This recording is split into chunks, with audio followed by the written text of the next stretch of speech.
ஸ்ரீமதே ராமானுஜாய நமஹ.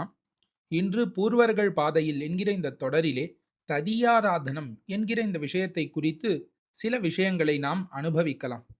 ததியாராதனம் என்றால் என்ன என்பதனை முதலிலே பார்க்கலாம். ததியர்களுக்கு பண்ணக்கூடிய ஆராதனம் ததியாராதனம் என்று சொல்லப்படுகிறது. வைணவ வழக்கிலே பொதுவாக வைணவர்களை கோஷ்டியாக எழுந்தருள பண்ணி அவர்களுக்கு பகவத் பிரசாதத்தை கொடுத்து அவர்களை அமுது செய்வித்தல், இதுதான் ததியாராதனம்னு பிரசித்தமாக சொல்லப்படுகிறது. ததியாராதனம் அங்கு நடக்கிறது, ததியாராதனம் இங்கு நடக்கிறதுன்னு அங்கு உணவளிக்கப்படுகிறதுன்னு பொதுவாக பொருள் படுகிறது. அது தவறன்று, இருந்தாலும் அது மட்டுமே ததியாராதனம் என்பதும் அன்று. என்னது ததியாராதனம் என்றால், ததியர்கள் அவர்களுக்கு பண்ணக்கூடிய ஆராதனம் என்று பார்த்தோம். இப்ப ததியர்கள்னா யாரு, ஆராதனம்னா என்ன, இது ரெண்டுத்தையும் நாம் அறிந்து கொண்டால் ததியாராதனம் என்கிற வார்த்தைக்கு பொருள் நமக்கு புரிந்துவிடும். எம்பெருமானை உடையவர்களுக்கு ததியர்கள் என்று பெயர். எம்பெருமானுக்கு அடிமைப்பட்டு எம்பெருமான் நமக்கு சேஷி, நாம் அவனுக்கு சேஷபூதர்கள் என்று மனதிலே புரிந்து கொண்டிருக்கக்கூடிய ஸ்ரீ வைஷ்ணவ பாகவதோத்தமர்களை நாம் ததியர்கள் என்று அழைக்கிறோம். அந்த ததியர்களுக்கு பண்ணக்கூடிய ஆராதனம் தான் ததியாராதனம் என்று கூறப்படுகிறது. எப்படி விஷ்ணுவோடு சம்பந்தப்பட்டவர்களை வைஷ்ணவர்கள் என்னும், பகவானோடு சம்பந்தப்பட்டவர்களை பாகவதர்கள் என்றும் அழைக்கிறோமோ, அதுபோன்று அவன்னு பிரசித்தனாக இருக்கக்கூடிய எம்பெருமானோடு சம்பந்தப்பட்டவர்களை ததியர்கள் என்று அழைக்கிறோம். அந்த ததியர்களுக்கு நாம் பண்ணக்கூடிய ஆராதனம் தான் ததியாராதனம். ஆராதனம் என்றால் என்ன? ஆராதனம் என்கிற வார்த்தைக்கு பற்பல அர்த்தங்கள் உண்டு சம்ஸ்கிருதத்திலே. ஆனால் இவ்விடத்திலே கருதப்படக்கூடியது தோஷணம் என்று பொருள், அதாவது மகிழ்வித்தல். வைணவர்களை மகிழ்வித்தல், ததியர்களை மகிழ்வித்தல், அதுதான் ததியாராதனம் என்று கூறப்படுகிறது. இந்த ததியாராதனம் என்பதை நாம் எப்படி புரிந்து கொள்ள வேண்டும் என்றால், ஒரு அதிதியானவன் நம்முடைய கிரகத்திற்கு வந்தால் அவனை எப்படி வாசலிலிருந்து அழைத்து கொண்டு போய் அவனை உபசரித்து அவனுக்கு வேண்டும் உணவையெல்லாம் அளித்து அவனுக்கு அதற்கு மேலே தானாதிகளை எல்லாம் பண்ணி அவனை திருப்தியாக்கி நாம் அனுப்பி வைப்போமோ, அதுபோன்று ஒரு ஸ்ரீ வைஷ்ணவனுக்கு பண்ணக்கூடிய சகலோபசாரங்களையும் இந்த ததியாராதனம் என்கிற இந்த வார்த்தையானது குறிக்கும். ஆக ததியாராதனம் என்றால் என்னன்னு பார்த்தோம் மேலெழ. இந்த ததியாராதனத்தை ஒருவன் எப்பொழுது செய்ய வேண்டும் என்பதனை இரண்டாவதாக பார்க்கலாம். அதாவது பரத்வாஜர் தம்முடைய தர்மசாஸ்திரத்திலே கூறுகிறார், வைஷ்ணவர்கள் என்றால் யார் என்று. வைஷ்ணவர்களாகில் அவர்களுக்கு சில லட்சணங்கள் உண்டுன்னு கூறுகிறார். அதுல முதல்ல என்ன, அவர்கள் விஷ்ணுவுக்கு தாசர்களாக இருப்பார்கள். எம்பெருமானுக்கு பண்ணக்கூடிய கைங்கரியமே தனக்கு உத்தேசியமாக இருக்கக்கூடியவர்கள் தான் வைஷ்ணவர்கள். அது மட்டும் இல்லை, ததியாராதனே ரதிஹி என்று கூறுகிறார். இப்ப ததியர்களை ஆராதிப்பதிலே யாருக்கு ஆசை இருக்கிறதோ அவன்தான் ஒரு வைஷ்ணவன் என்று அவ்விடத்திலே காட்டுகிறார் சாஸ்திரத்திலே.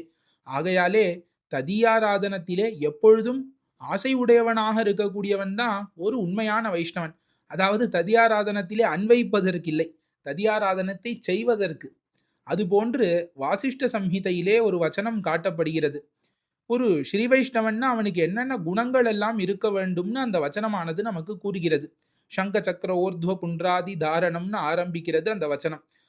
ஒரு ஸ்ரீ வைஷ்ணவன்னா அவனுக்கு என்ன இருக்க வேண்டும்?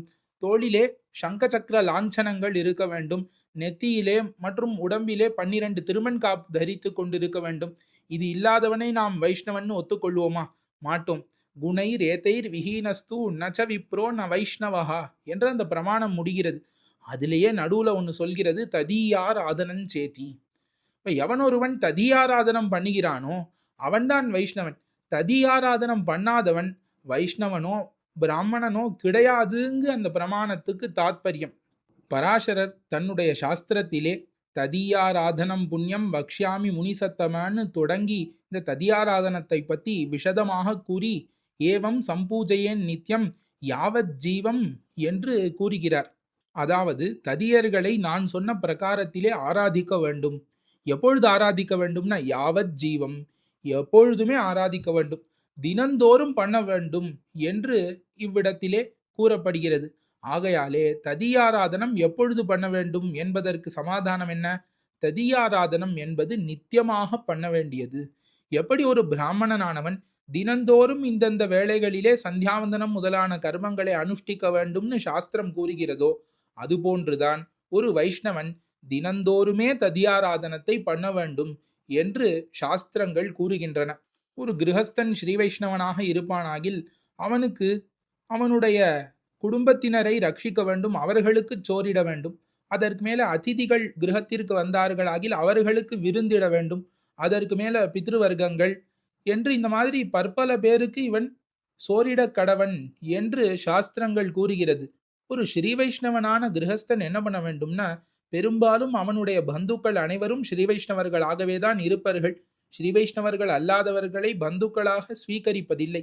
ஆகையாலே பஞ்சசம்ஸ்காரம் பெற்ற ஸ்ரீ வைஷ்ணவர்களுக்கு இப்படி தினந்தோறும் அவன் பண்ணக்கூடிய அதிதி சத்காரங்களோ இல்ல தன்னுடைய குடும்பத்தினருக்கு பந்துவர்க்கங்களுக்கு அளிக்கக்கூடிய விருந்தோ இது எல்லாவற்றையும் அவன் ததியாராதனம் என்கிற புத்தியோடு தான் செய்ய வேண்டுமே ஒழிய இவர்கள் நமக்கு பந்துக்கள், இவர்கள் நமக்கு இன்னப்பட்டவர்கள் என்றெல்லாம் நினைத்து கொண்டு செய்யலாகாது. ஆக தினந்தோறுமே ததியாராதனம் பண்ணலாம்.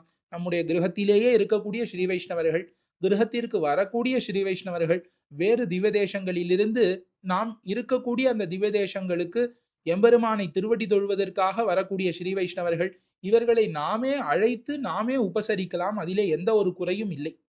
ஆழ்வார்களும் வருவிருந்தை அளித்திருப்பார் என்று பற்பல பாசுரங்களிலே ஸ்ரீ வைஷ்ணவ ததியாராதனங்களை பண்ண வேண்டும்னு கூறுகிறார். அது மட்டும் இல்லாமல் பற்பல இடங்களிலே திருமால் அடியார்களை பூசிக்க நோத்தார்களே என்றெல்லாம் ஆழ்வார்களும் இந்த ஸ்ரீ வைஷ்ணவ ததியாராதனங்களில் ஒரு ஊக்கம் வேண்டும், ஒரு ஆசை வேண்டும் என்று வலியுறுத்துகிறார்கள்.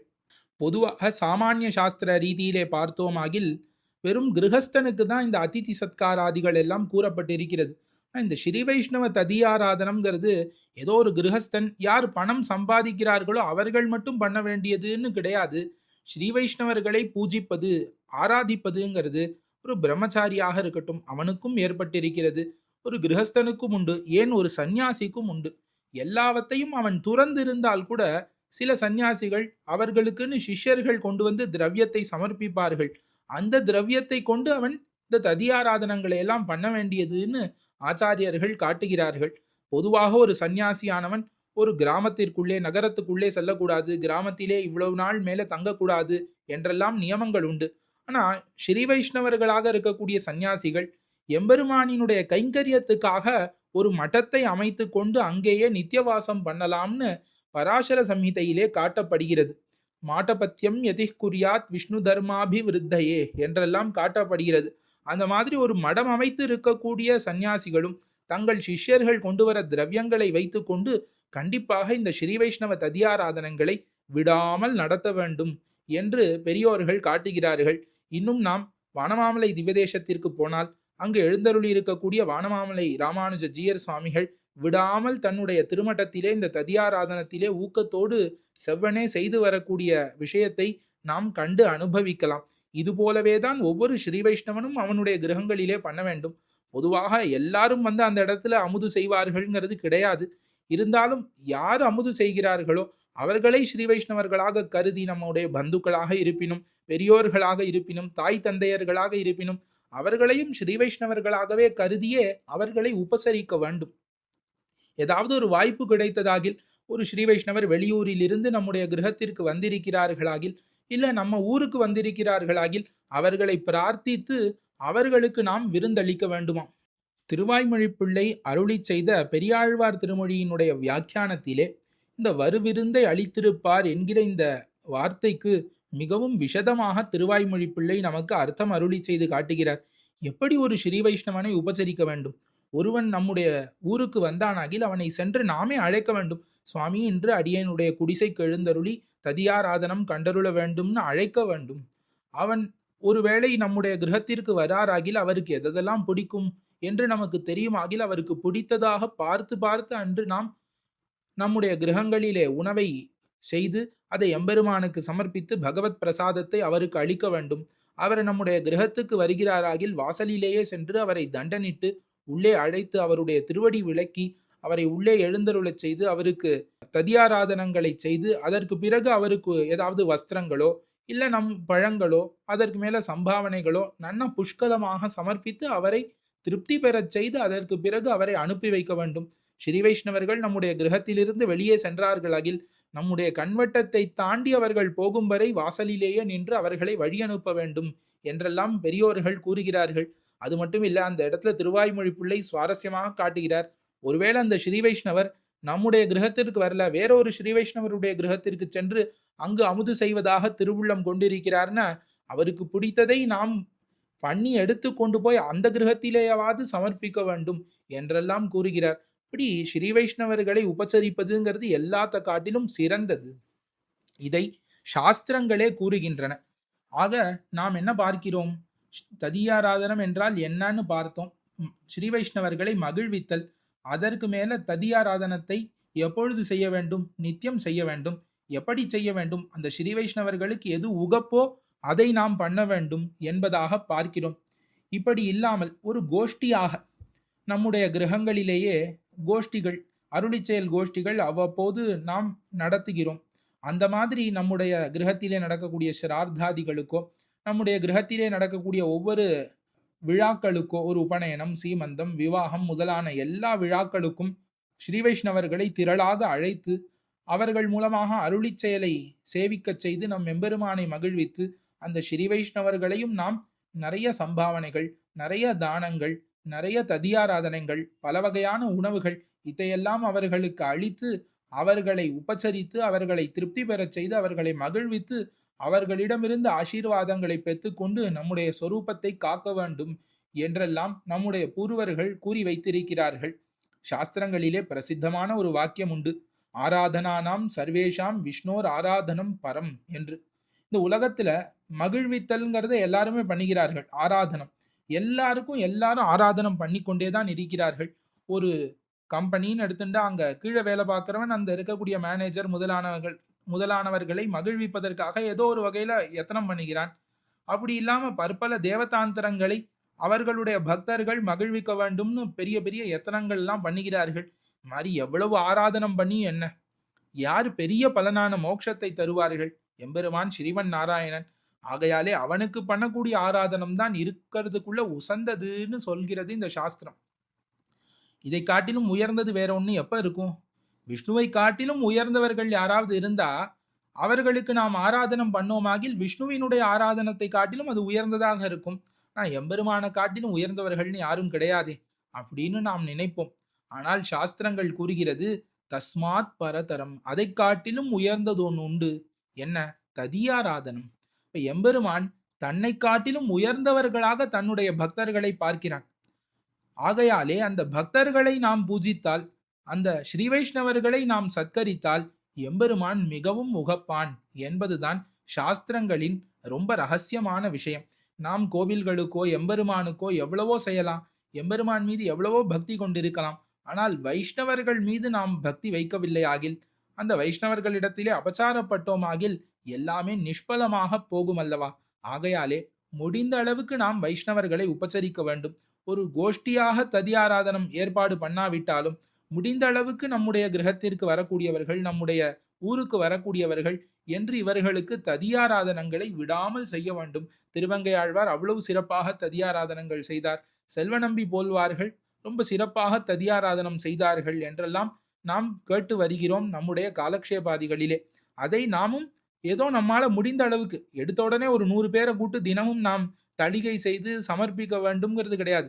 மாசத்துக்கு ஒரு தடவை ஏதோ ஒருத்தருக்கு நம்மால முடிந்த ஒரு கைங்கரியங்களை பண்ணலாம்.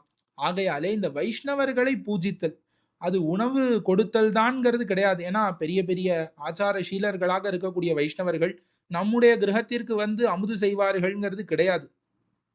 ஏன்னா நம்முடைய கிரகங்களில அவ்வளவு ஆச்சாரங்களை நாம் கடைபிடிக்கிறோம்ங்கிறது கிடையாது. அதுதான் காரணம். அவர்கள் மீது அது குற்றமில்லை, நம் மீதுதான் குத்தம். ஆனாலும் அவர்கள்லாம் நம்முடைய கிரகத்திற்கு வந்து அமுது செய்ய மாட்டார்கள் என்று அப்படியே விடாமல் அவர்களை அழைத்து ஏதோ ஒரு பால் பழம் அதை சமர்ப்பித்தல், ஏதோ ஒரு தட்சிணாதிகளை சமர்ப்பித்தல், ஏதோ ஒரு வஸ்திரம் சமர்ப்பித்தல், ஏதோ ஒன்று பண்ணி அவர்களை நாம் உகப்பிக்க வேண்டும். ஸ்ரீ வைஷ்ணவர்களுக்கு நாம் எதற்கு இதெல்லாம் பண்ண வேண்டும்? நம்ம சொரூபம் அப்பதான் சித்திக்கும். எம்பெருமானுக்கு நாம் பலவிதமான கைங்கரியங்கள்லாம் பண்ணுகிறோம்.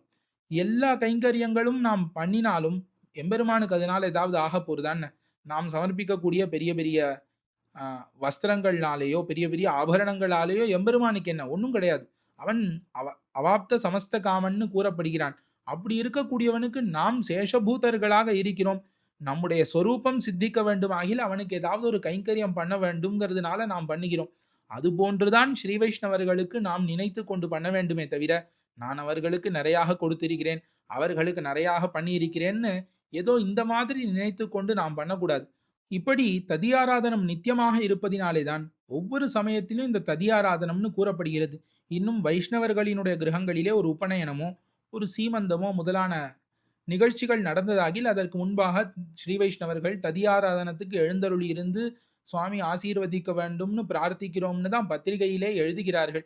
ஆகையாலே நம்முடைய பந்துக்களையும் ஸ்ரீ வைஷ்ணவர்களாக நினைத்துத்தான் நாம் பூசிக்கிறோம், அவர்களை உபசரிக்கிறோம் என்பது நம்முடைய சம்பிரதாயத்திலே உண்டு. நாம் அந்த பாவத்தை நமக்கு ஸ்வீகரிக்க வேண்டும், நாம் கைக்கொள்ள வேண்டும், மனதிலே அதை மாற்றிக்கொள்ள வேண்டும் என்பது இந்த பகுதியினுடைய சாரம். ஆகையாலே ததியாராதனம் நித்தியமாக பண்ண வேண்டியது. அந்த ததியாராதனத்தை நம்மால் முடிந்த அளவுக்கு முடிந்தவர்களுக்கு கண்டிப்பாக ஒவ்வொருவரும் செய்ய வேண்டும். எங்கேயாவது ததியாராதனங்கள் நடந்ததாகில் அங்கு நாம் பங்கு பெற வேண்டும். அதுல முக்கியமாக ஸ்ரீ வைஷ்ணவர்களுக்கு எது உகப்போ அதை பார்த்து பண்ண வேண்டும். ததியாராதனம் பண்ணுகிறேன்னு பெயர் வைத்து கொண்டு ஸ்ரீ வைஷ்ணவர்களை அழைத்து அவர்களிடத்திலே எதுவும் அபச்சாரப்படாமல் இருக்க வேண்டும்ங்கிறதுல மிகவும் கவனத்தோடு நாம் இருக்க வேண்டும். மேலே ஸ்ரார்த்தங்கள் பற்றி அடுத்தடுத்த பகுதிகளிலே பார்க்கலாம். ஆழ்வார் திருவடிகளே சரணம், எம்பெருமானார் திருவடிகளே சரணம், ஜியர் திருவடிகளே சரணம்.